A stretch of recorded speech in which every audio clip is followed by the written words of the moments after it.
تم کل کی آئی ہوئی لڑکی، تمہاری ہمت کیسے ہوئی کہ تم نے حسان رضوی کو منع کر دیا؟ اب غلطی کی تو سزا بھی ملے گی۔ وہ غصے سے پھنکارتا ہوا اس کی طرف قدم بڑھانے لگا۔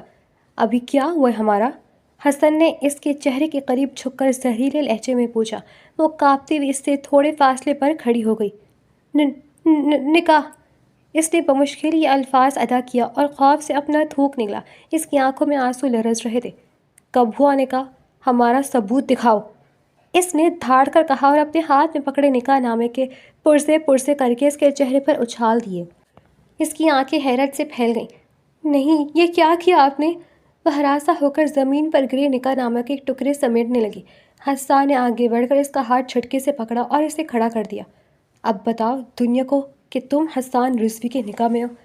ہے ہمت تو ثابت کر کے دکھاؤ۔ اب تم ساری زندگی یوں ہی روتی رہو گی، تڑپتی رہو گی۔ حسان رضوی کو منع کرنے کا انجام اب تمہیں پتہ چلے گا۔ میری انا کو ٹھیس پہنچانے کی تمہاری ہمت کیسے ہوئی تھی؟ وہ اسے خود سے دور چھڑکتا ہوا چہرے پر ایک معنی خیز مسکراہٹ سجائے وہاں سے نکل گیا۔ وہ پیچھے بیٹھی نکاح کے ٹکڑوں کو سمیٹتی رہی، مگر آدھے ٹکڑے ہوا کے دوش پر گیلری سے باہر جا چکے تھے اور آدھے اس کے ہاتھ میں تھے۔ وہ بآواز رونے لگی۔ حسان کے الفاظ اس کے سماعتوں میں ہتھوڑے کی طرح گونج رہے تھے۔ کرو ثابت کہ ہمارا نکاح ہوا ہے۔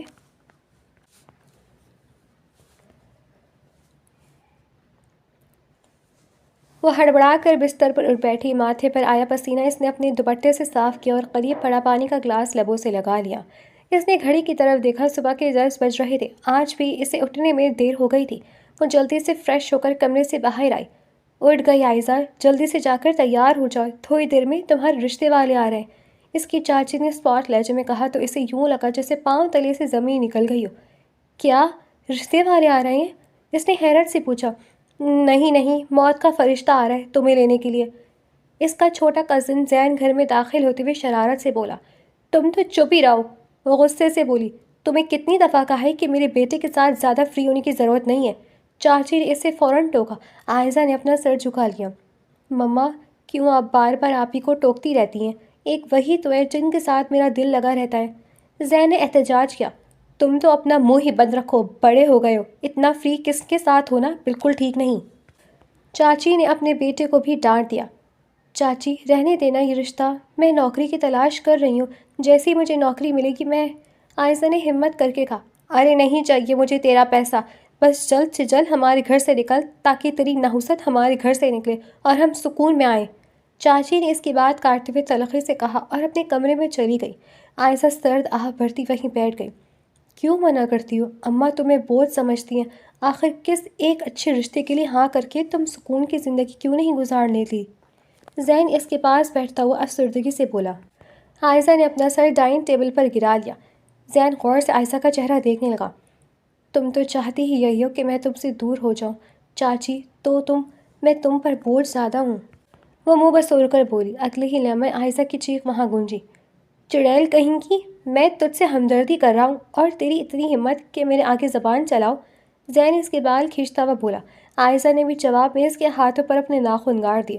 اب وہ دونوں ایک دوسرے کو زخمی کرتے ڈائننگ ہال میں گھوم رہے تھے اور ان کی چیخیں پورے ہال میں گونج رہی تھیں۔ یہ کیا بدتمیزی ہے؟ چاچی کمرے سے باہر نکلتے ہوئے چیخی تو عائزہ اور زین نے فوراً ایک دوسرے کو چھوڑ دیا۔ تم جاؤ، جا کر تیار ہو جاؤ، چاچی نے حکم دیا تو عائزہ سر جھکاتی کمرے کی طرف چل دی، مگر پیچھے کھڑے زین کو منہ چڑھانا نہ بھولی۔ زین کے ساتھ لڑتے ہوئے وہ اپنی تمام پریشانیاں بھول جایا کرتی تھی۔ کمرے میں آتی اس کے چہرے سے مسکراہٹ غائب ہو گئی اور وہ دروازے کی اوٹ میں زمین پر بیٹھتی چلی گئی۔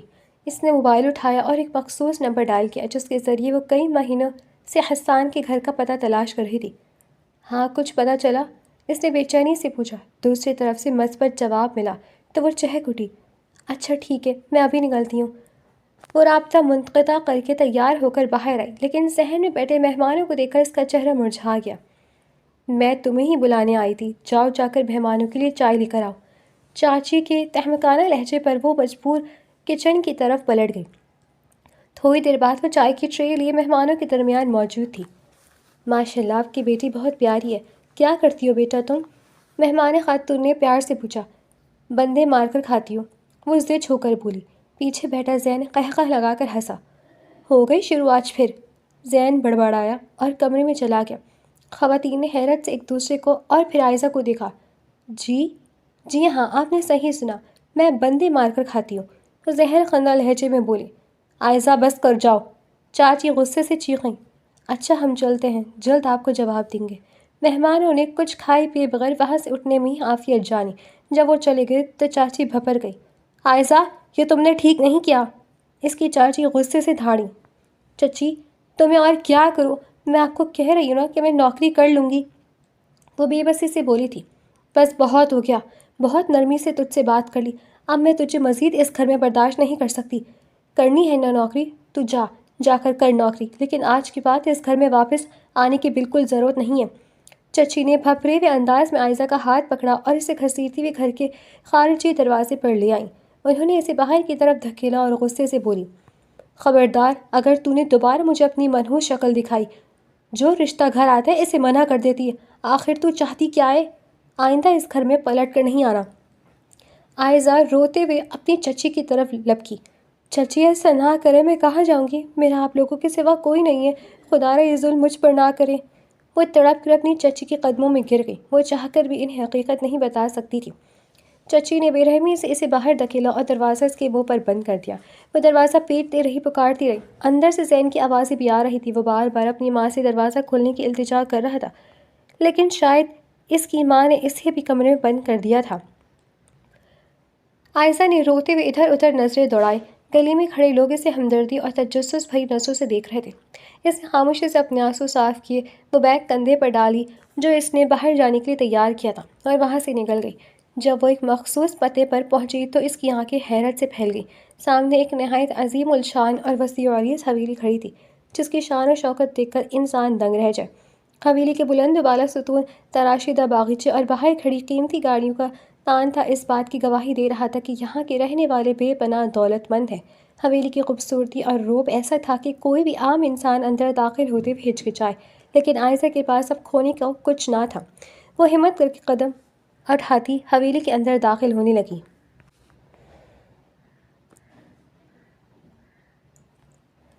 ڈائننگ ہال میں فیملی دوپہر کے کھانے پر موجود تھی۔ بیٹا اب تمہیں فیملی بزنس میں ہاتھ بٹانا چاہیے، رضوی صاحب نے شفقت سے کہا۔ جی ڈیڈ، میرا بھی یہی ارادہ ہے، یونیورسٹی ختم ہوئی 1 سال ہو گیا ہے، میری چھٹیوں کے لیے 1 سال کافی تھا۔ حسان نے مسکرا کر جواب دیا۔ ویسے تم نے بتایا نہیں کہ تمہارا ٹرپ کیسا رہا، اس کی کزن ہانیہ نے مسکراتے ہوئے پوچھا۔ حسان نے جواب میں صرف ایک مسکراہٹ دی تو رضوی صاحب نے بات آگے بڑھائی۔ بہت اچھا، پھر جلدی سے جلد تمہارا اور آنیہ کا نکاح کروا دیں گے، تاکہ اب تم کہیں جاؤ تو آنیہ کو اپنے ساتھ لے جا سکو۔ یہ سن کر وہاں موجود ہر فرد مسکرایا اور کھانے کی طرف متوجہ ہو گیا۔ اسی لمحے ایک ملازم نے آ کر اطلاع دی، رضوی صاحب باہر کوئی لڑکی آئی ہے، وہ حسان صاحب سے ملنا چاہتی ہے، اپنا نام عائزہ بتا رہی ہے۔ یہ نام سنتے ہی حسان کے چہرے سے مسکراہٹ غائب ہو گئی اور کھانے کی طرف بڑھتا ہوا ہاتھ فضا میں رک گیا۔ میں دیکھ کر آتا ہوں۔ حسان فوراً اٹھ کھڑا ہوا۔ بیٹھ جا حسان، کھانا چھوڑ کر نہیں اٹھتے، اس لڑکی کو اندر ہی بھیج دو۔ رضوی صاحب نے گھڑی پر وقت دیکھا، دوپہر کے 2 بج رہے تھے۔ وہ حیران تھے کہ اتنی تپتی دوپہر میں حسان سے ملنے کون آ سکتا ہے۔ تھوڑی دیر بعد عائزہ قدم قدم اٹھاتی حویلی کے چکا چوند کا جائزہ لیتی اندر داخل ہوئی۔ ڈائننگ ٹیبل پر بیٹھے ہر فرد کی نظریں عائزہ پر جم گئی۔ وہ بلا کی معصومہ خوبصورت لگ رہی تھی۔ سفید رنگ کے سادہ مگر نفیس لانگ فراک میں اس کی شخصیت انتہائی پرکشش لگ رہی تھی۔ پاؤں میں سفید رنگ کے ہی کھسے تھے اور کندھوں پر ایک بیگ لٹکا ہوا تھا۔ اس کی آنکھوں کی سرخی اور چہرے کی زردی اس کی تکلیف بیان کر رہے تھے۔ بولو بیٹا، کیا کام ہے؟ رضوی صاحب نے عائزہ کو مخاطب کیا جو مسلسل حسان کو تک رہی تھی۔ عائزہ نے آنسو بھری آنکھوں سے رضوان صاحب کو دیکھا۔ مجھے آپ لوگوں سے نہیں، صرف حسان سے کام تھا۔ وہ حسان کی طرف مڑی اور مضبوط لہجے میں بولی، حسان کیا ہم تھوڑی دیر بات کر سکتے ہیں؟ اس کی آنکھوں سے آنسو نکل کر مسلسل گالوں پر بہہ رہے تھے۔ وہ خود کے آنسو روکنے کی کوشش کر رہی تھی مگر وہ تھمنے کا نام نہ لے رہے تھے۔ ارے بیٹا، آپ رو کیوں رہی ہیں؟ کیا اس نے تمہیں تنگ کیا ہے؟ حسان کی ماں بیگم شاہانہ فوراً کھڑی ہوئیں اور ہمدردی سے عائزہ کے قریب آئیں۔ عائزہ اب بھی حسان کو دیکھ رہی تھی جو غصے سے بھری نگاہوں سے اسے خاموش رہنے کا اشارہ کر رہا تھا۔ حسان، کیا آپ چاہتے ہیں کہ میں سب کے سامنے اپنی بات کہنا شروع کروں؟ عائزہ نے اسے خاموش دیکھ کر چیلنج کیا۔ بابا، مجھے اس سے کچھ بات کرنی، اگر آپ اجازت دے دو۔ حسان ٹیبل سے کھڑا ہوتے بولا، کھانے کا وقت ہے بیٹا، تم بھی ہمارے ساتھ بیٹھ کر کھانا کھاؤ، اس کے بعد جو بات کرنی ہو کر لینا۔ رضوی صاحب نے عائزہ کو دیکھ کر مروت سے کہا، نہیں انکل، آپ کے بیٹے نے جو ظلم کیا ہے نا، اس کے بعد سے مجھے بھوک نہیں لگتی، بس اس سے بات کرنی ہے۔ اگر آپ اسے یہاں سے اٹھنے نہیں دینا چاہتے تو میں اپنی بات سب کے سامنے یہیں کہہ دیتی ہوں۔ عائزہ نے اپنے آنسو صاف کیا اور جیسے ہی کچھ بولنے کے لیے لب کھولے، حسان تیزی سے آگے بڑھا۔ اس نے جھٹکے سے عائزہ کا ہاتھ تھاما اور اسے اپنے ساتھ اوپر کمرے کی طرف لے گیا۔ حسان کی اس جلد بازی پر رضوی صاحب نے حیرت سے پہلے اپنی بیوی کو دیکھا اور پھر حسان کی پشت کو۔ بیگم، یہ کیسی بدتمیزی ہے؟ حسان نے پہلے کبھی ایسا نہیں کیا۔ جاؤ جا کر دیکھو کون ہے وہ لڑکی اور کیا کہنا چاہتی ہے۔ بیگم شاہانہ نے پریشانی میں سر ہلایا اور تیزی سے حسان کے پیچھے اوپر کی طرف بڑھ گئی۔ حسان رضوی کمرے میں داخل ہوتے عائزہ کو دیوار کے ساتھ پن کرتے ہوئے دھاڑا، آخر تم چاہتی کیا ہو؟ عائزہ نے بنا ڈرے اس کی آنکھوں میں آنکھیں گاڑ کر جواب دیا، یہی چاہتی ہوں کہ یا تو آپ مجھے پوری دنیا کے سامنے اپنا لیں ورنہ مجھے اس انچاہے رشتے سے آزاد کر دیں۔ اس ایک سال نے عائزہ کو بدل کر رکھ دیا تھا۔ اس کی بڑی بڑی روشن آنکھیں، بھرے بھرے گال اور گول چہرہ اس وقت غصے سے تمتما رہا تھا۔ سر سے دوپٹہ ڈھلک جانے کی وجہ سے اس کے سیاہ گھنے بال شانوں پر بکھرے صاف دکھائی دے رہے تھے۔ حسان اس کے اتنے قریب کھڑا تھا کہ وہ اس کی سانسوں کی تپش اپنے چہرے پر محسوس کر سکتی تھی، لیکن اس کے باوجود وہ ذرا نہ گھبرائی۔ تو تم مجھ سے بھیک مانگنے آئی ہو؟ حسان نے دونوں ہاتھ اس کے دائیں بائیں دیوار پر جما دیے اور مزید اس کے چہرے پر جھکا۔ اس کے لبوں پر اب بھی وہی معنی خیز اور شفاف مسکراہٹ تھی۔ کس چیز کی بھیک؟ عائزہ نے بے نیازی سے سینے پر ہاتھ باندھے اور اسے نہ سمجھنے والی نظروں سے دیکھ کر پوچھا، یہی کہ میں یہ قبول کر لوں کہ تمہارا اور میرا نکاح ہوا ہے؟ کیا تمہاری بات پر کسی نے یقین نہیں کیا یا تم دنیا کو سچ ثابت کرنے میں ناکام ہو گئی ہو؟ وہ اس کے قریب ہوتے ہوئے تمسخر سے بولا۔ عائزہ نے اپنے ہاتھ اس کے کندھوں پر رکھ کر اسے زور سے خود سے دور دھکیلا۔ بہت اچھے خواب دیکھ رہے ہیں آپ حسان رضوی صاحب، ہمارا نکاح، کہاں آپ اور کہاں میں۔ لگتا ہے ایک سال بیت جانے کے باوجود آپ میرے اس تھپڑ کو نہیں بھولے جو میں نے یونیورسٹی میں آپ کے منہ پر جڑا تھا جب آپ نے مجھے پرپوز کیا تھا۔ میں نے تبھی کہہ دیا تھا کہ ہمارے درمیان کچھ بھی ممکن نہیں، اور آپ کہہ رہے ہیں کہ ہمارا نکاح ہوا تھا۔ واہ، اچھے خواب بن لیتے ہیں آپ۔ عائزہ کے چہرے پر ایک پرسکون مسکراہٹ پھیل گئی۔ اس کی یہ بدلی ہوئی ٹون دیکھ کر حسان ششدر رہ گیا۔ وہ لڑکی جو ایک سال پہلے اس کے سامنے گڑ گڑائی تھی، روئی تھی اور نکاح نامہ کے ٹکڑے سمیٹنے کی کوشش کر رہی تھی تاکہ دنیا کو اپنی سچائی دکھا سکے، آج اتنے دھڑلے سے مکر رہی تھی کہ ان کا نکاح ہوا ہی کب تھا۔ حسان کو اپنی انا کی وہی تذلیل محسوس ہوئی جو اسے یونیورسٹی کے دنوں میں ہوئی تھی۔ کیا کہا تم نے؟ بیگم شاہانہ کمرے میں داخل ہوتے ہوئے حیرت سے بولی۔ حسان کی زبان جیسے تالو سے چپک گئی۔ اس نے گھبرا کر اپنی ماں کو دیکھا۔ مما، اب یہاں کیوں آئی ہیں؟ آپ چلیں، میں واپس آ رہا ہوں۔ وہ اپنی ماں کی طرف بڑھا۔ شاہانہ بیگم نے ہاتھ کے اشارے سے حسان کو خاموش رہنے کا کہا۔ دوبارہ بولنا؟ بیگم شاہانہ نے عائزہ کے قریب جا کر پوچھا۔ کچھ نہیں کہا آنٹی، میں تو بس اسے یاد دلانے آئی تھی کہ ایک لڑکی تھی جس نے اسے دھتکار دیا تھا۔ عائزہ نے اپنا دوپٹہ درست کیا اور کمرے سے باہر نکلنے لگی۔ حسان نے لپڑ کر اس کا ہاتھ تھام لیا۔ تم یہاں سے کہیں نہیں جا سکتی۔ وہ غصے سے پھنکارا۔ یہ زندگی میری ہے اور اسے میں نے اپنے مطابق جینا ہے، لیکن یاد رکھیں میں آپ کو بار بار یاد دلاتی رہوں گی کہ میری نظروں میں آپ کی اوقات کیا ہے۔ اس نے غصے سے اپنا ہاتھ جھٹکا۔ حسان نے طیش میں آ کر دوبارہ اس کا ہاتھ مروڑا اور ہاتھ اس کی کمر پر لگایا۔ وہ اپنی ماں کے سامنے اس لڑکی کے بے حد قریب کھڑا تھا۔ عائزہ کے چہرے پر خوف کی بجائے ایک ہلکی سی مسکراہٹ رینگ رہی تھی، جیسے اسے اب کسی تکلیف کا احساس نہ ہو۔ کیا چاہتی ہو تم؟ یہ سب کر کے کیا ثابت کرنا چاہتی ہو؟ حسان نے دانت پیستے ہوئے پوچھا۔ میں کیا ثابت کروں گی حسان رضوی صاحب؟ آپ نے جو کیا وہ اکیلے میں کیا، میں نے جو کیا وہ ہمیشہ ہزار لوگوں کے سامنے کیا، اور میں یوں ہی کرتی رہوں گی۔ آپ میرا کچھ نہیں بگاڑ سکتے۔ وہ طنزیہ لہجے میں بولی۔ حسان، چھوڑو اسے، کیا بدتمیزی ہے؟ بیگم شاہانہ نے حسان کو عائزہ سے دور کیا۔ عائزہ کی مسکراہٹ حسان کے کلیجے میں تیر کی طرح لگ رہی تھی۔ ٹھیک ہے، اچھی بات ہے کہ تم اس اکیلے میں ہوئے منظر کو بھول چکی ہو۔ تم چاہے ہزار لوگوں کے سامنے کہو یا لاکھوں کے، مجھے فرق نہیں پڑتا۔ حسان نے حقارت سے کہا۔ عائزہ کا زوردار قہقہہ کمرے میں گونجا۔ حسان اور بیگم شاہانہ نے حیرت سے اسے دیکھا۔ انہیں وہ لمحہ بھر کو پاگل محسوس ہوئی۔ بالکل، آپ نے ٹھیک کہا۔ مجھے آپ کے کہے الفاظ یاد ہیں کہ آپ کی انا کی تذلیل ہوئی تھی، اور یہ تذلیل اب روز ہوگی، دن میں کئی بار ہوگی۔ وہ یہ کہہ کر کمرے سے نکلنے لگی کہ شاہانہ بیگم نے عائزہ کا ہاتھ تھام لیا۔ عائزہ نے حیرت سے پلٹ کر بیگم شاہانہ کو دیکھا۔ دیکھو، اگر تم یہ ہمارے گھر کی عزت اچھالنے کے لیے کر رہی ہو تو اسے بند کر دو۔ تم لڑکی ہو اور لڑکی کبھی مرد کا مقابلہ نہیں کر سکتی۔ عائزہ نے آنکھیں گھمائیں۔ صحیح کہا آپ نے، عورت مرد کا مقابلہ نہیں کر سکتی کیونکہ عورت کو اپنی کوئی زندگی ہی نہیں ہے۔ وہ اپنے فیصلے خود نہیں لے سکتی کیونکہ ان جیسی امیر ساتھ غریب لڑکیوں کی زندگی کے فیصلے اپنے ہاتھ میں لے لیتے ہیں۔ وہ جھٹکے سے اپنا ہاتھ چھڑوا کر وہاں سے نکلتی چلی گئی۔ اگنور کریں اسے ماما، پاگل ہے یہ۔ حسان نے بات ٹالنی چاہی۔ بیگم شاہانہ نے سوچتی ہوئی نگاہوں سے اپنے بیٹے کو دیکھا، اس کا ہاتھ تھام کر صوفے پر بٹھایا اور پوچھا، کون تھی یہ لڑکی حسان؟ مجھ سے جھوٹ مت بولنا۔ حسان نے سرد آہ بھری، ایسا کچھ بھی نہیں ہے ماں، بس یونیورسٹی کی ایک چھوٹی سی بات کو اس نے اتنا بڑا بنا لیا ہے۔ شاہانہ بیگم نے بظاہر سر ہلا دیا اور حسان کو ساتھ لے کر باہر کی طرف بڑھ گئی۔ حسان اب لاپرواہ سے اپنی ماں کے ساتھ چل رہا تھا کیونکہ وہ جانتا تھا کہ اب بیگم شاہانہ سب کچھ سنبھال لے گی۔ عائزہ جیسے ہی کمرے سے باہر نکلی، اس کی نظر سامنے ڈائننگ ہال میں بیٹھے تمام افراد پر پڑی جو حیرت سے حسان رضوی کے کمرے کی طرف ہی دیکھ رہے تھے۔ عائزہ کے دماغ میں کچھ کلک ہوا۔ وہ کہہ تو آئی تھی کہ وہ ہر روز آکر اسے یوں ہی تذلیل کیا کرے گی اور اسے یاد دلائے گی کہ اس نے حسان کو کیسے دھتکارا تھا، لیکن روز روز آنا کیسے ممکن تھا؟ اب تو وہ اپنے گھر بھی واپس نہیں جا سکتی تھی کیونکہ چچی نے اسے صاف کہہ دیا تھا کہ وہ دوبارہ پلٹ کر نہ آئے۔ عائزہ نے ایک سرد آہ بھری اور سیڑھی سے اترنے لگی۔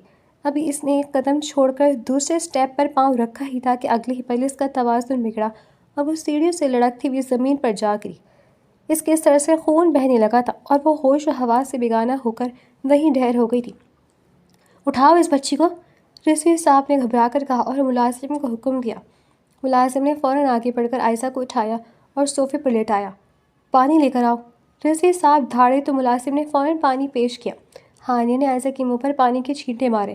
کیا تم ٹھیک ہو؟ ہانیہ نے پوچھا۔ عائزہ نے دھیرے سے آنکھیں کھولی اور ناسمجھی سے ہانیہ اور آس پاس کھڑے لوگوں کو دیکھنے لگی۔ وہ خوفزدہ سی ہو کر صوفے کے کونے میں سمیٹ گئی۔ آپ لوگ کون ہیں؟ عائزہ نے حیرت سے پوچھا۔ اسی لمحے حسان اور بیگم شاہانہ کمرے سے باہر نکلے تو عائزہ کو اس حال میں دیکھ کر لمبے لمبے قدم لیتے ہوئے نیچے آئے۔ عائزہ کی پیشانیوں سے مسلسل خون بہہ رہا تھا۔ عائزہ نے جیسے ہی حسان کو دیکھا اپنا سر تھام لیا اور آنکھیں میچ لی۔ جب دوبارہ آنکھیں کھلی تو پھر سب کچھ حیرت سے دیکھنے لگی۔ معاف کیجیے گا، میرا پاؤں پھسل گیا تھا، مجھے کچھ سمجھ نہیں آ رہا، اب مجھے جلدی گھر جانا ہے۔ وہ لڑکھڑاتی ہوئی کھڑی ہوئی اور اپنا بیگ اٹھائے، لیکن اگلے ہی پل سر چکرانے کی وجہ سے واپس صوفے پر بیٹھ گئی۔ اتنی بلندی سے گرنے کی وجہ سے اس کی آنکھوں کے سامنے تارے ناچتے ہوئے محسوس ہو رہے تھے۔ بیٹا، تمہیں کہیں جانے کی ضرورت نہیں، تم اپنے گھر والوں کو کال کرو، وہ تمہیں یہاں سے لے آ جائیں گے۔ تب تک میں ڈاکٹر کو بلاتا ہوں تاکہ وہ پٹی کر دیں۔ رضوی صاحب نے ہمدردی سے کہا۔ انکل، میرا کوئی گھر نہیں ہے اور نہ ہی گھر والے، میں یتیم ہوں، عائزہ نے ایک سرد آہ بھرتے ہوئے کہا۔ حسان نے عائزہ کو حیرت سے دیکھا۔ اس نے یونیورسٹی کے دنوں میں کبھی عائزہ کے بارے میں جاننے کی کوشش ہی نہیں کی تھی۔ اسے بس عائزہ سے چڑ تھی اور وہ اسے نیچا دکھانے کا کوئی موقع ہاتھ سے نہیں جانے دیتا تھا۔ سن کر افسوس ہوا۔ خیر، تمہارے سر پر چوٹ گہری ہے، میں ڈاکٹر کو بلا دیتا ہوں۔ آنیہ، اسے گیسٹ روم میں لے جاؤ۔ رضوی صاحب کے اس فیصلے پر عائزہ نے کچھ نہ کہا۔ یہ تو سونے پر سہاگا ہو گیا تھا۔ اسے رہنے کے لیے جگہ بھی مل گئی تھی اور وہ اب ہر روز حسان کے سامنے رہ کر اسے اس کی غلطی کا احساس دلا سکتی تھی۔ رضوی صاحب نے انجانے میں اس کی مشکل آسان کر دی تھی۔ ہانیہ اسے سہارا دے کر گیسٹ روم کی طرف لے گئی جبکہ عائزہ لڑکھڑاتے قدموں کے ساتھ اس کے ساتھ چل رہی تھی۔ اس کمرے میں چھوڑ کر ہانیہ واپس ڈرائنگ ہال میں آئی جہاں سب بیٹھے تھے، اسے واقعے پر بات کر رہے تھے۔ حسان، مجھے تم سے کچھ بات کرنی ہے، ہانیہ نے دو ٹوک لہجے میں کہا اور اپنے کمرے کی طرف بڑھ گئی۔ رضوی صاحب نے حسان کو جانے کا اشارہ کیا تو وہ خاموشی سے ہانیہ کے پیچھے چل دیا۔ کمرے میں داخل ہوتی ہانیہ نے حسان کا ہاتھ پکڑ کر اسے دیوار کے ساتھ لگایا اور اس کی آنکھوں میں آنکھیں گاڑ کر پوچھا، تو بتاؤ کون ہے یہ لڑکی؟ حسان نے حیرت سے ہانیہ کو دیکھا اور اپنی انگلی اس کی پیشانی پر رکھ کر اسے خود سے دور دھکیلا۔ تمہیں کتنی دفعہ کہا ہے کہ میرے ساتھ اتنا فری ہونے کی ضرورت نہیں ہے؟ وہ لڑکی میری یونیورسٹی کی دوست ہے، بس کسی پرانی بات کو بہت زیادہ بڑھا رہی ہے۔ مجھے لگا تھا وہ بابا سے میری شکایت کرے گی مگر مما نے اسے سنبھال لیا۔ وہ لاپرواہی سے کہتا ہوا صوفے پر بیٹھ گیا۔ اچھا، تو تم مجھ سے جھوٹ بول رہے ہو حسان، میں نے تمہارے چہرے کے تاثرات دیکھے تھے۔ جس وقت وہ گھر میں داخل ہوئی تھی تمہارے چہرے کی مسکراہٹ غائب ہو گئی تھی۔ کچھ ہی دنوں میں ہمارا نکاح ہے اور میں یہ ہرگز برداشت نہیں کروں گی کہ کوئی لڑکی ہمارے درمیان آئے۔ اس لڑکی کو یہاں سے جلد از جلد فارغ کرو ورنہ انجام اچھا نہیں ہوگا۔ ہانیہ یہ کہہ کر غصے سے کمرے سے باہر نکل گئی۔ حسان ایک ٹھنڈی سانس بھری اور سر صوفے کی پشت پر ٹکا کر چھت کو گھورنے لگا۔ اس کے دماغ میں مسلسل عائزہ کا بدلا ہوا رویہ گھوم رہا تھا۔ کہاں وہ یونیورسٹی کی ڈری سہمی سی عائزہ جس کی زبان کسی کے سامنے نہیں کھلتی تھی، اور آج وہ کتنے دھڑلے سے اس کے گھر میں آ بیٹھی تھی۔ یہ حسان رضوی کے لیے خطرے کی گھنٹی تھی۔ اب اسے جو بھی کرنا تھا جلد کرنا تھا تاکہ عائزہ اس گھر سے چلی جائے اور اس کہانی کے ساتھ نکاح سکون سے ہو سکے۔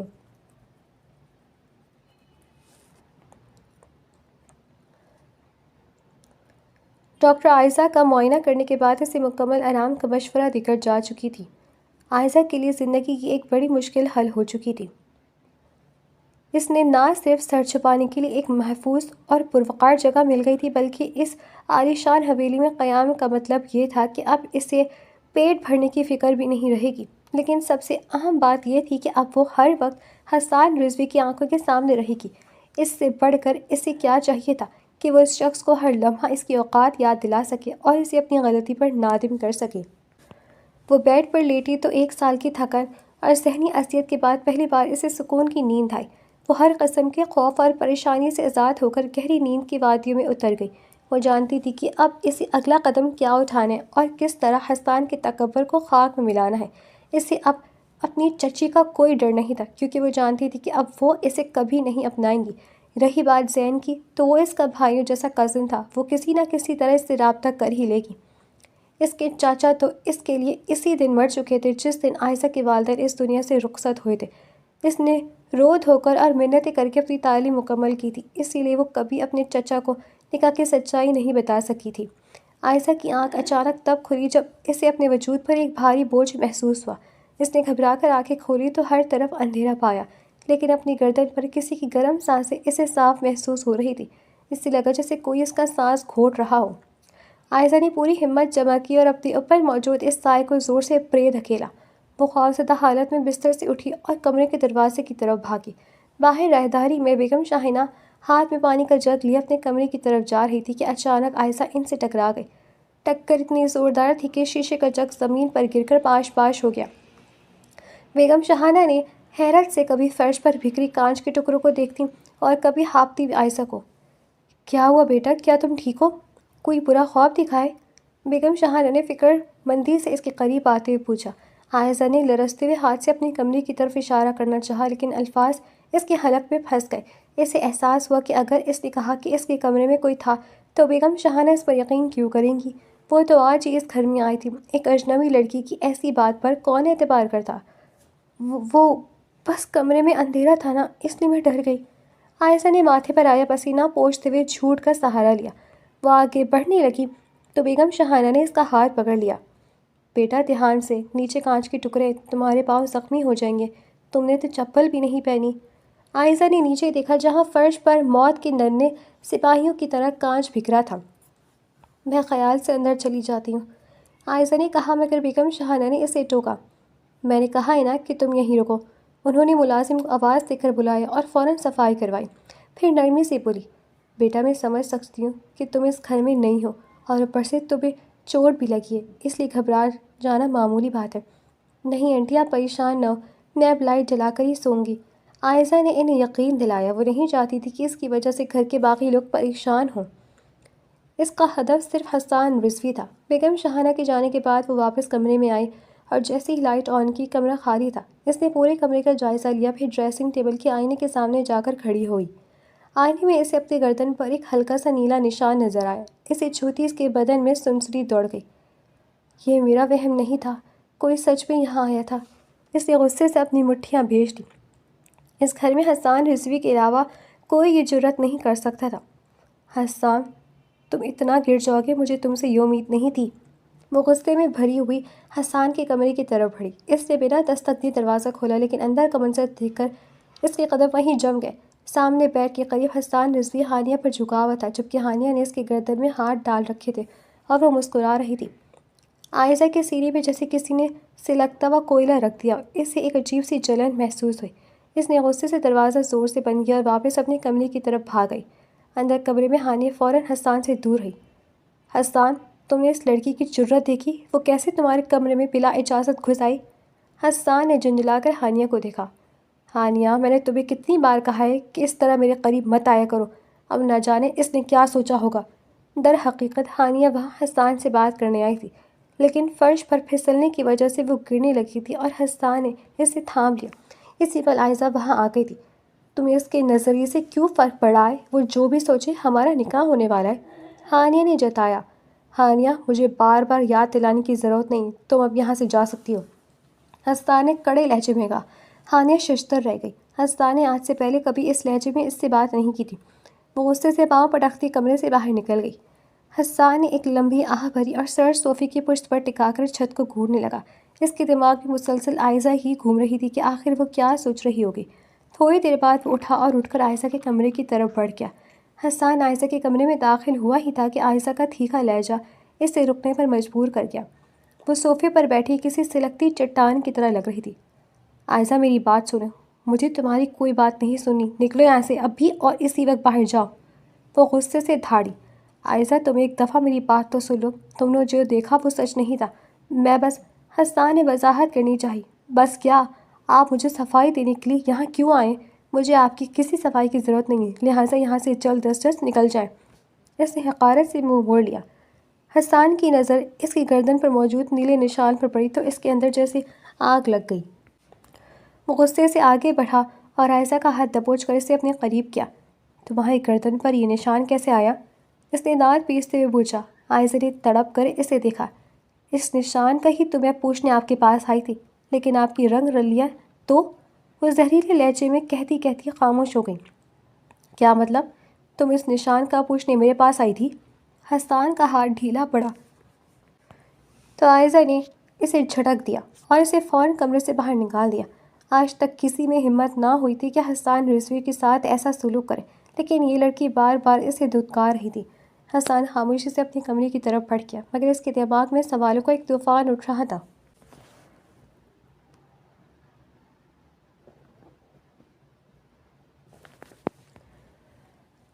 اگلے چند دن عائزہ جب بھی حسان کے مقابل آتی اسے اس کی اوقات یاد دلاتی، لیکن ہر رات اسے اپنے کمرے میں کسی کی موجودگی کا احساس ہوتا۔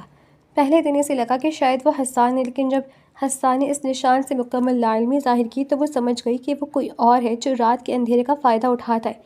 ایک شام وہ صوفے پر بیٹھی انہی سوچوں میں گم تھی کہ اچانک کسی کے ٹھنڈے ہاتھ نے اس کے منہ کو ڈھانپ لیا۔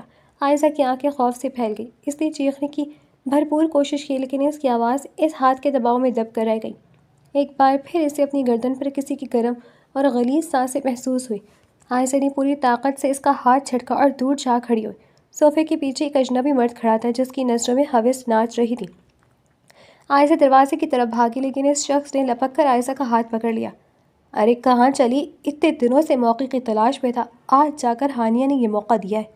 وہ خباثت سے ہنستا ہوا اس کی طرف بڑھا۔ عائزہ جانتی تھی کہ گھر میں اس وقت ملازمین کے سوا کوئی نہیں ہے، اس کا چیخنا فضول ہوگا۔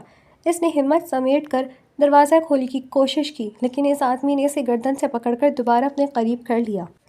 اسی لمحے ایک زوردار جھٹکے سے اس آدمی کا ہاتھ کسی نے دور جھٹکا۔ عائزہ کا سر چکرا رہا تھا۔ جب اسے ہوش آئے تو اس نے دیکھا کہ حسان رضوی اس شخص پر درنگی نگاہ ٹوٹ پڑا تھا۔ حسان نے بے دردی سے اسے مارنے کے بعد اس کے گردن دبوچی اور گھسیٹتا ہوا ڈائننگ ہال میں لے آیا۔ وہاں سب گھر والے موجود تھے جو بھی دعوت سے واپس لوٹے تھے۔ عائزہ کو وہ لوگ ساتھ نہیں لے گئے تھے۔ حسان کون ہے یہ؟ شاہانہ بیگم نے حیرت اور پریشانی سے پوچھا۔ یہ تو آپ ہانیہ سے پوچھیں کہ یہ کون ہے اور یہ عائزہ کے کمرے میں کیا کر رہا تھا۔ حسان غصے سے دھاڑا اور ہانیہ کی طرف بڑھا۔ شاہانہ بیگم نے گھبرا کر حسان کے سینے پر ہاتھ رکھا۔ کیا مطلب ہے تمہارا؟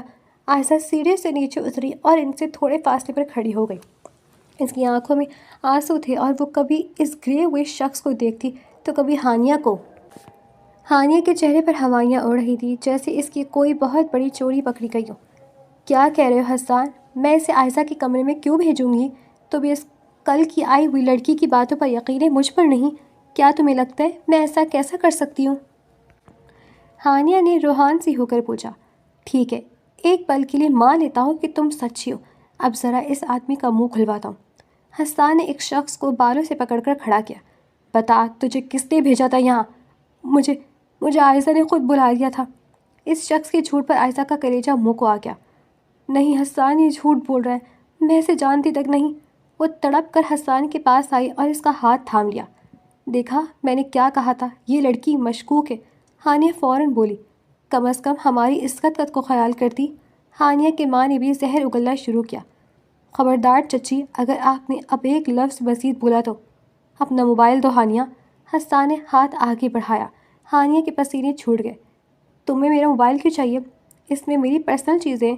ابھی وہ بول ہی رہی تھی کہ حسان نے اس کے ہاتھ سے موبائل چھین لیا اور اس کا چہرہ زبردستی موبائل کے سامنے کر کے لاک کھول دیا۔ اس نے چند میسیجز نکالے اور ہانیہ کی ماں کی آنکھوں کے سامنے لہرا دیے۔ کیا ہے یہ سب؟ کیا ابھی بھی آپ کو لگتا ہے کہ عائشہ نے اسے خود بلایا ہوگا؟ حسان نے موبائل ہانیہ کی ماں کے ہاتھ میں دے دیا، جو اسے دے کر ششدر رہ گئی۔ ہانیہ نے شرمندگی سے سر جھکا لیا اور ماتھے سے پسینہ صاف کرنے لگی۔ تم نے عائشہ پر ہاتھ ڈال کر ٹھیک نہیں کیا۔ حسان اس آدمی پر دوبارہ جھکا۔ تجھے ایسی سزا دلواؤں گا کہ تو کسی عورت کی طرف دیکھنا تو دور، ایسا سوچ کر بھی کانپنے لگے گا۔ اس نے ایک زوردار مکہ اس کے منہ پر جڑا۔ آخر تم ایسا کیوں کر رہے ہو؟ چھوڑو اسے۔ اس کل کی آئی ہوئی لڑکی کے لیے تم اتنے درندے کیسے بن سکتے ہو؟ ہانیہ نے آگے بڑھ کر اس آدمی کو چھڑوانے کی کوشش کی۔ وہ کل کی آئی ہوئی لڑکی بیوی ہے میری۔ حسان رضوی کی دھار پر پورے ہال میں گونجی اور اس کے ساتھ ہی پوری ڈائننگ ہال میں موت جیسی خاموشی چھا گئی۔ شاہانہ بیگم نے صدمے سے صوفے کا سہارا لیا، جبکہ رضوی صاحب بھی بے یقینی کی نظروں سے حسان کو دیکھنے لگے۔ عائشہ کی آنکھوں سے آنسو بہہ نکلے۔ آج آخر کار اس کی سچائی کی جیت ہوئی تھی۔ کیا کہا تم نے؟ رضوی صاحب نے شدید حیرت سے پوچھا۔ حسان نے ایک قدم آگے بڑھ کر عائشہ کا ہاتھ تھاما اور اسے اپنے قریب کر لیا۔ میں نے عائشہ سے نکاح کیا تھا اور اب بھی یہ میرے نکاح میں ہے۔ میں یہ ہرگز برداشت نہیں کروں گا کہ میرے گھر کی عزت پر کوئی گندی نظر ڈالے۔ وہ یہ کہہ کر دوبارہ اس آدمی کی طرف جھکا اور اسے بے طرفے مکے مارنے لگا۔ رضوی صاحب نے باہر کھڑے ملازمین کو اشارہ کیا تو وہ گارڈز کو اندر لے آئے۔ اسے ہمارے گھر کے تہہ خانے میں پھینک دو۔ اس کی سزا ہم خود مقرر کریں گے۔ فی الحال گھر کے اپنوں کو سزا دینے کی ضرورت ہے۔ رضوی صاحب نے ہانیہ کی طرف ایک گہری نظر ڈال کر کہا۔ حسان کا غصہ اب بھی آسمان سے باتیں کر رہا تھا۔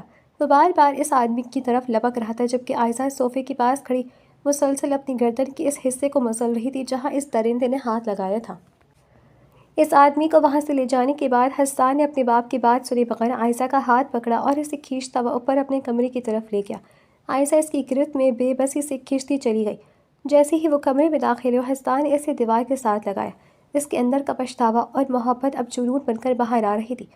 وہ دیوانہ وار عائشہ کے چہرے اور گردن پر اپنا لمس بکھیرنے لگا، جیسے ہی اس اجنبی کے لمس کو دھو ڈالنا چاہتا ہو۔ عائشہ نے آنکھیں بند کر لی اور خاموشی سے اس کے بدلتے ہوئے رویے کو محسوس کرنے لگی۔ وہ اسے بیڈ کی طرف لے گیا اور اس کا دوپٹہ اتار کر دور اچھال دیا۔ عائشہ کی آنکھیں حیرت سے پھیل گئی۔ حسان نہیں!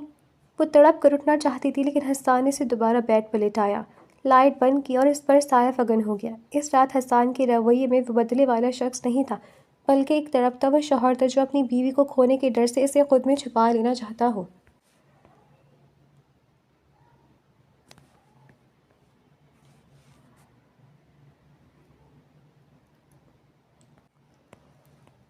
اگلی صبح دروازے کے کھلنے کی آواز پر عائشہ کی آنکھ کھلی۔ اس نے مدہوشی کے عالم میں سر اٹھا کر دیکھا تو حسان دروازے پہ کھڑا کسی سے بات کر رہا تھا۔ آ رہا ہوں میں، وہ ابھی سو رہی ہے، اس نے دھیمی آواز میں کہا اور دروازہ بند کر کے ڈریسنگ روم کی طرف بڑھ گیا۔ عائشہ نے فوراً آنکھیں میچ لیں۔ اس میں ہمت نہیں تھی کہ وہ حسان کا سامنا کر سکے۔ وہ تو یہاں بدلہ لینے اور آزادی حاصل کرنے آئی تھی، لیکن حسان نے تو ایک ہی رات میں کھیل پلٹ کر رکھ دیا تھا۔ حسان کپڑے تبدیل کرنے کے بعد اس کے پاس آ کر بیٹھا۔ اس نے عائشہ کے ماتھے پر آئے بالوں کو نرمی سے پیچھے کیا اور اس کی گردن پر اپنے دیے ہوئے نشانات کو دیکھ کر مسکرا دیا۔ پھر جھک کر اس کی پیشانی پر محبت سے بوسہ دیا اور خاموشی سے کمرے سے باہر نکل گیا۔ حسان کے جانے کے بعد عائشہ فوراً اٹھ کر بیٹھ گئی۔ آئینے میں اپنا سرخ ہوتا چہرہ دیکھ کر اس نے لمبی لمبی سانسیں لی۔ یا اللہ، یہ کیسا انسان ہے، بے رحم بھی اور بے شرم بھی۔ اس نے بڑبڑاتے ہوئے اپنا منہ کمبل میں چھپایا اور زور سے چیخی تاکہ اس کے اندر کا ارتعاش باہر نکل سکے، مگر آواز باہر نہ جا سکی۔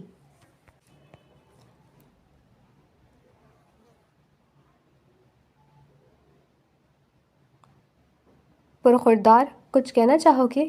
جیسے ہی حسان اپنے باپ کے کمرے میں داخل ہوا، رضوی صاحب نے سخت لہجے میں پوچھا۔ حسان نے سر جھکا لیا اور گویا ہوا۔ ڈیڈ، میں جانتا ہوں میں نے بہت بڑی غلطی کی ہے۔ یونیورسٹی کے دنوں میں مجھے ایک چیلنج ملا تھا کہ میں عائشہ کو پرپوز کروں۔ میں نے جب اسے سب کے سامنے اپنی پسندگی کا بتایا تو اس نے بنا ڈرے میرے منہ پر ایک زوردار تھپڑ جڑ دیا اور مجھے دھتکار دیا۔ میری انا کو اتنی ٹھیس پہنچی کہ میں نے اس سے زبردستی نکاح کر لیا تاکہ اسے سزا دے سکوں۔ رضوی صاحب نے غصے سے اسے دیکھا، مگر حسان کی بات ابھی ادھوری تھی۔ میں شرمندہ ہوں کہ میں نے اس کے ساتھ اتنا برا سلوک کیا اور اسے بے آسرا چھوڑ دیا، لیکن جب وہ دوبارہ یہاں آئی اور ان چند دنوں میں اسے اپنے سامنے دیکھا تو مجھے احساس ہوا کہ میں غلط تھا۔ وہ مجھے اچھی لگنے لگی ہے، میں اب اسے کہیں نہیں جانے دوں گا۔ رضوی صاحب نے گہرا سانس لیا۔ بیٹا، تم نے ایک معصوم لڑکی کی زندگی سے کھیلا ہے، اس کا ازالہ آسان نہیں ہوا، لیکن اگر تم واقعی سے محبت کرتے ہو تو اسے وہ مقام دو جو ایک بیوی کا حق ہوتا ہے۔ ماما، آپ کو تو کوئی اعتراض نہیں ہے نا؟ رضوی صاحب نے اپنی بات مکمل کرنے کے بعد حسان بیگم شاہانہ کی طرف بڑھا اور سوالیہ نظروں سے انہیں دیکھا۔ شاہانہ بیگم نے شفقت سے مسکرا کر حسان کا چہرہ تھپتھپایا۔ مجھے بھلا کیا اعتراض ہو سکتا ہے؟ اگر تم اس لڑکی کو دل سے اپنا چکے ہو تو یہ تو بہت اچھی بات ہے۔ پھر انہوں نے ذرا سختی سے حسان کا کان مروڑا اور بولی، لیکن اگر تم نے مجھے یہ سچائی پہلے بتا دی ہوتی تو شاید میں عائشہ کی کسی غلطی پر اسے ٹوکنے کے بجائے تمہاری اس حرکت پر تمہارے منہ پر 2 تھپڑ جڑ چکی ہوتی۔ حسان نے اپنا کان چھڑواتے ہوئے ایک لمبی سسکی بھری اور مسکرا دیا۔ اسے اپنی ماں کے اس انداز پر سکون ملا کہ انہوں نے عائشہ کو قبول کر لیا ہے۔ رہی بات ہانیہ کی تو اسے اس کی سزا مل چکی۔ اسے ہم کل ہی پڑھائی مکمل کرنے کے لیے ہاسٹل بھیج دیں گے تاکہ وہ وہاں رہ کر اپنی اصلاح کر سکے اور آئندہ ایسی گھٹیا غلطی کا سوچے بھی نہیں۔ رضوی صاحب نے 2 ٹوک فیصلہ سنایا۔ حسان نے ان کی بات کی تائید میں سر ہلا دیا۔ اپنے ماں باپ کے ساتھ تھوڑا وقت گزارنے اور ان کا اطمینان حاصل کرنے کے بعد حسان واپس اپنے کمرے کی طرف بڑھ گیا۔ اس کے دل و دماغ پر ایک عجیب سی خوشی طاری تھی۔ اسے اس بات پر فخر محسوس ہو رہا تھا کہ اس کے والدین نے نہ صرف اس کی غلطی کو معاف کر دیا بلکہ عائشہ جیسی معصوم لڑکی کو اپنی بہو کے روپ میں بھی بخوشی قبول کر لیا۔ اب اسے بس عائشہ کا دل جیتنا تھا اور اسے وہ تمام خوشیاں دینی تھی جن سے وہ 1 سال تک محروم رہی تھی۔ حسان جب اپنے کمرے میں داخل ہوا تو عائشہ نہا کر ڈریسنگ ٹیبل کے آئینے کے سامنے کھڑی بال درست کر رہی تھی۔ کھلے ہوئے گیلے بال اس کے شانوں پر بکھرے ہوئے تھے اور چہرے چمک رہا تھا۔ حسان نے دھیرے سے قدم بڑھایا اور پیچھے سے اسے اپنی مضبوط حصار میں لے لیا۔ عائشہ پہلے تو تھوڑا سا ہچکچائی، لیکن آئینے میں حسان کی آنکھوں میں اپنے لیے بے پناہ محبت اور پچھتاوا دیکھ کر وہ ساکت ہو گئی۔ عائشہ، حسان نے اس کے کندھے پر اپنا سر ٹکاتے ہوئے نہایت دھیمی اور بھرائی ہوئی آواز میں پکارا۔ میں جانتا ہوں کہ 1 سال پہلے میں نے جو کچھ کہا وہ کسی معافی کے لائق نہیں ہے۔